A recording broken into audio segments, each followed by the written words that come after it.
In his San Francisco loft, Dan Rollerai kept his perfume collection hidden away in a back room where the bottles filled two metal cabinets and overflowed onto a nearby desk. When guests visited, Rollerai says, "I didn't want to scare them or get involved in a conversation that somehow reveals me to be an obsessive perfume collector. Today, the bottles, and the secret, are out, residing beautifully on floating walnut shelves in a former bedroom of the 1950s home he bought in East Bay." Rollerai has collected perfumes for the past 15 years and writes about the connection between scents, anxiety, and evolutionary instincts.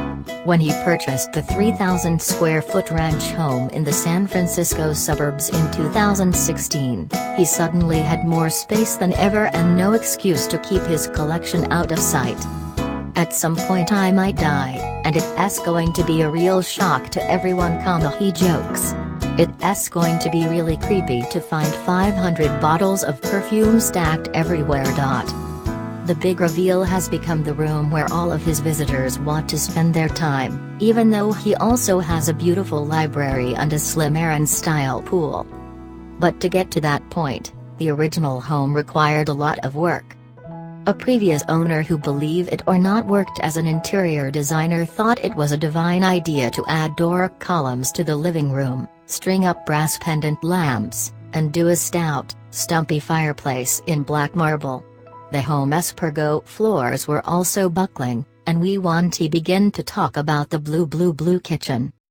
For the renovation, Rollerai wanted a designer that wouldn't pile up some throw pillows and call it a look. He had bookmarked Jennifer Jones' page at Niche Interiors 2 years prior to buying the house, and tapped her to design a mid-century modern home that evoked Mad Men without looking like a TV set. Of the same mind, Jones left the past in the past. "I don't want mid-century in a time capsule and modernize the aesthetic with saturated colors and new pieces in traditional mid-century shapes, such as a pair of swivel chairs by Kimberly Denman. The walls are painted white dove by Benjamin Moore, and the dark, graphic rugs by Stark add contrast that Jones says won't ever feel dated." Built-ins that frame the window in the library were also ripped out in favor of less busy bookshelves along the wall and a black trim for a dose of drama. In the bedroom, a custom wall-mounted bed adds architectural interest and texture while keeping a low profile in a plain, boxy room. Jones' team redid the entire home from backsplash to baseboard, but it was the aforementioned perfume room that presented the biggest design challenge.